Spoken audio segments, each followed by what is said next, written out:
Pondé, o Mikhail Bakunin, que é um dos principais teóricos dessa teoria política, dizia que o Estado é a negação da liberdade, uma máquina que esmaga o indivíduo.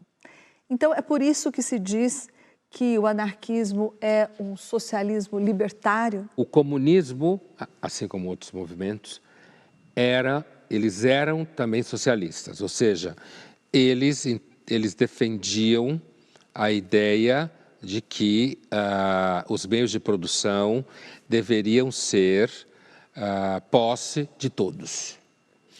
No caso dos russos, né, o Marx não sabia exatamente isso, né, e isso que eu vou dizer agora. E o Marx, inclusive, teve ao longo da vida dele uma relação bastante ambígua, ambivalente com, digamos, seus seguidores russos, grosso modo, ou quaisquer outros defensores do socialismo na Rússia.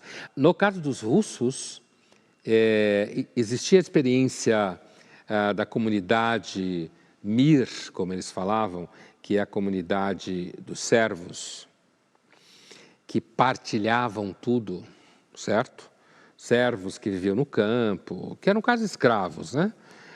Mas que existia na mitologia russa. Foi muito importante, inclusive para muitos jovens russos do século XIX, essa ideia de que a Rússia tinha um socialismo que lhe era natural, intrínseco, e que estava presente no fato de que muitos servos viviam numa comunidade, né, que é uma comunidade em que tudo era de todos, as ferramentas, os animais, né, as próprias casas. É claro que muito disso é porque eles eram muito pobres, então eles dividiam tudo porque eles não tinham quase nada. Mas isso ficou muito presente. Então, a ideia do socialismo para alguém como Bakunin é uma ideia de que na Rússia já havia um pouco isso andando, digamos, né? E, agora, o libertário, que é diferente do socialismo do Marx e companhia, é porque esse é o viés anarquista, especificamente.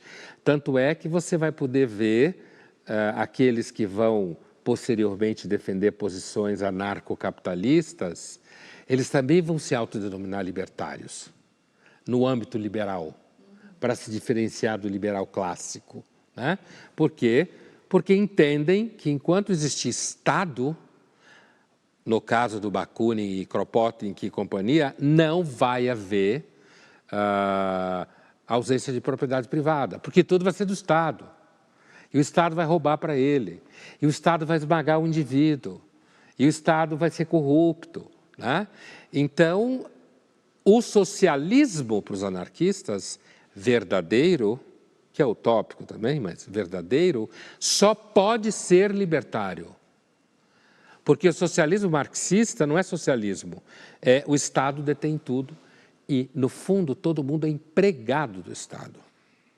O que aconteceu na União Soviética. O Marx dizia que o Bakunin é que era o utópico, não é?